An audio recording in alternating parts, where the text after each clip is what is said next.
धनबाद गया पुल अंडरपास सड़क लगातार हो रही बारिश के कारण और भी जर्जर हो गई है। लोगों की आवाजाही पर खतरा मंडरा रहा है। गुरुवार को खुद उपायुक्त आदित्य रंजन, एसएसपी प्रभात कुमार, नगर आयुक्त रविराज शर्मा और पथ निर्माण विभाग के अधिकारी मौके पर पहुंचे और हालात का जायजा लिया। आपको बता दें कि लगातार बारिश ने धनबाद गया पुल की हालत और भी खराब कर दी है। जगह जगह गड्ढे और दरारें इस बात की गवाही दे रही है कि पुल अब मरम्मत की सख्त मांग कर रहा है। गुरुवार को उपायुक्त आदित्य रंजन के नेतृत्व में प्रशासनिक टीम मौके पर पहुंची। उन्होंने स्थिति को गंभीरता से लेते हुए तत्काल मरम्मतीकरण का निर्देश दिया। वहीं मीडिया से बात करते हुए उपायुक्त ने बताया कि फिलहाल बारिश को देखते हुए स्थायी मरम्मत संभव नहीं है, इसलिए अस्थायी व्यवस्था के तौर पर हाई स्ट्रेंथ हेक्सागोनल ब्लॉक बिछाने का काम जल्द शुरू कराया जाएगा। साथ ही बड़ी नालियों का पानी सड़क पर ना आए, इसको भी कड़े इंतजाम किए जाएंगे, जिससे आम जन की आवाजाही सुरक्षित बनी रहे। प्रशासन की यह पहल लोगों की सुरक्षा के लिहाज से अहम है, लेकिन सवाल ये भी है कि कब तक अस्थायी इंतजामों के भरोसे जनता को छोड़ा जाएगा। जरूरत है कि सड़क की स्थायी मरम्मत पर जल्द से जल्द काम शुरू हो। देखिए, ये यहाँ पर आवागमन में लोगों को बहुत परेशानी हो रही थी। स्थानीय जनप्रतिनिधि भी हम लोगों को लगातार सूचना दे रहे थे और पत्रकारों के माध्यम से, अखबारों के माध्यम से भी पता चल रहा था और ये बहुत लंबा जाम लग जा रहा है।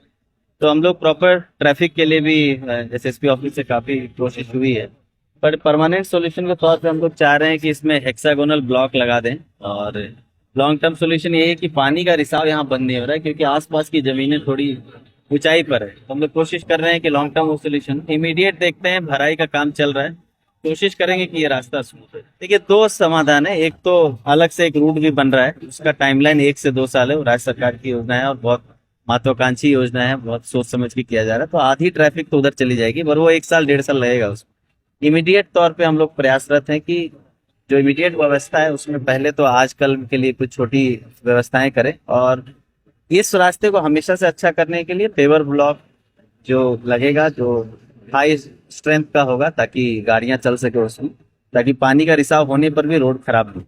कोशिश कर रहे हैं। जो नाला है दोनों साइड, उसमें रेलवे का भी पानी आता है, बट सफाई का काम तो वो लोग नगर निगम से कराएंगे। रेलवे भी सहयोग कर रहा है।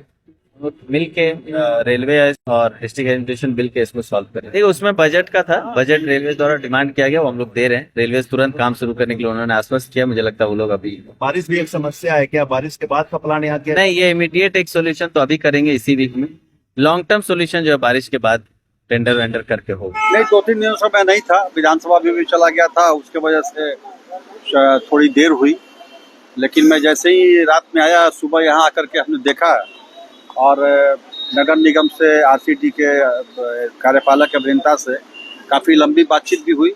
फिर मैंने उपायुक्त महोदय से बात किया और उनको कहा कि आप एक बार आइए, रेलवे के भी जो प्रतिनिधि उनको ही बुलाइए, स्पॉट पर चल के वहाँ देख करके क्या हो सकता है। क्योंकि ठीक है, समस्या तो है, टेक्निकल इशू भी है, क्योंकि ऊपर में रेलवे का ट्रैक है और बारिश कंटिन्यूस हो रही है। सबसे बड़ा प्रॉब्लम है कि बारिश कंटिन्यूस हो रही है। हालांकि नगर ये कार्यपालक अभियंता ने बताया न आरसीडी के कि हमने वहाँ आदमी लगाया हुआ है और वो रोज गड्ढा भरता है, लेकिन बारिश में गड्ढा भरने से कोई फायदा है नहीं, सब बह जाता है और गाड़ी से भी निकल जाता है। तो अभी गहन यहाँ आकर के डीसी उपायुक्त महोदय के नेतृत्व में सभी लोगों ने गहन रूप से यहाँ निरीक्षण किया है।